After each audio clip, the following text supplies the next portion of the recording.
Eu acho que esse é um dos assuntos, gente, dentro da língua portuguesa que a gente mais tem dúvida, né? Que a gente usa muito no cotidiano e a gente tem muita dúvida se é um verbo ou outro.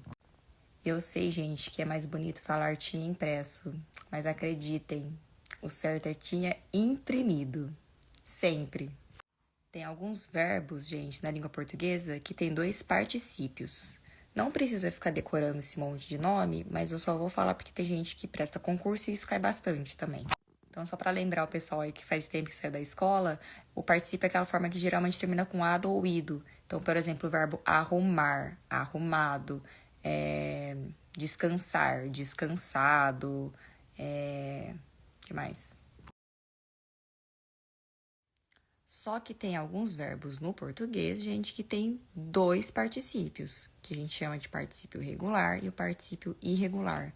Que o particípio regular é esse que termina com ado ou ido e o irregular é que eu chamo da forma mais curtinha. Então, por exemplo, o verbo aceitar, a gente tem aceitado e aceito. Tudo bem? E eu vou deixar escrito para vocês bonitinho aqui em cima outros exemplos de verbos abundantes, ou seja, que tem dois particípios no português. Até aí tudo bem, né, gente? Acho que se eu der qualquer verbo para vocês, vocês conseguem encontrar o particípio deles. Então, lavar, lavado, guardar, guardado. E aí entra uma observação que, principalmente para as crianças, né, quando elas estão aprendendo a falar, dos verbos que não têm alguns particípios regulares, né, que é o escrever. A gente vai falar escrevido, a gente tem que corrigir a criança. Não é escrevido, é escrito. E assim por diante. O problema é quando usar um e quando usar o outro particípio, né, gente? Então, com os verbos ter e haver, em qualquer das suas conjugações, a gente vai usar sempre o particípio regular, que é a forma longa, que é a forma do ido ou do ado. Por isso que aquele exemplo que eu dei da papelaria, gente, era imprimido. Quando eu cheguei na papelaria, eles já tinham imprimido, porque tinham, verbo ter, então a gente sempre vai usar o imprimido, a forma longa do ido ou do ado. Eles já tinham imprimido, eles já tinham aceitado a minha solicitação dos documentos. O particípio regular também vai ser usado junto com o verbo haver, gente. Eu nem dou muito esse exemplo, porque é muito difícil, né, gente? Eu, que sou professora de português, eu nem uso o verbo haver, assim, nas frases, né?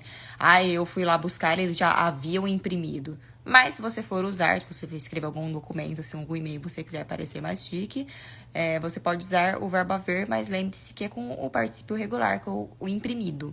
Eles já haviam imprimido, ele já havia aceitado e não havia aceito. E é engraçado, né, gente, que eu fui colocar esse exemplo do havia aceito pra vocês, parece muito mais correto, né? Acho que é porque o verbo haver é mais chique, o aceito também, por isso que a gente gosta de falar tinha impresso, tinha aceito, mas tá errado. Por isso que a gente não pode ficar confiando no bom som das palavras, como as frases fluem, porque gramaticalmente elas podem estar erradas, que é o caso. Então, quando, tia Lu, que a gente vai usar os particípios irregulares, que é essa forma mais curtinha que eu falei pra vocês, né?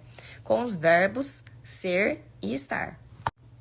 Tudo bem, imprimido a gente usa com ter e haver. Então, tinha imprimido, havia imprimido. E o impresso?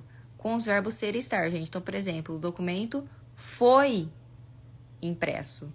O documento é impresso. O documento será impresso. Então, mais um exemplo, gente. O aceito, que é a forma irregular do verbo aceitar, a gente vai usar com os verbos ser e estar. Por isso que a gente fala, o meu primo foi aceito na universidade e não foi aceitado. Tudo bem? Outro exemplo, só pra gente fixar, gente, pra praticarmos. Fui contar pro meu marido que tinha comprado uma roupa, mas a loja já tinha entregado ou já tinha entregue a encomenda? Acertou quem votou no tinha entregado, gente. Entregado é a forma longa, né? Como a gente tem o verbo ter aí, o verbo tinha, né? Então, sempre com o verbo ter, a gente vai usar o particípio regular, que é esse do ido ou do ado. E o entregue, gente, como usaríamos o entregue nesta frase, nesse contexto? Poderia ser a encomenda foi entregue, a brusinha foi entregue. Eu acho que é isso, gente. Eu acho que eu expliquei tudo de uma forma bem resumida, né? Vou deixar a caixinha aqui se vocês tiverem mais alguma dúvida sobre esse assunto ou sobre qualquer outro. Deixar críticas, sugestões, desabafos. E aí, depois eu vou ver se eu faço um quiz aqui sobre esse assunto para vocês.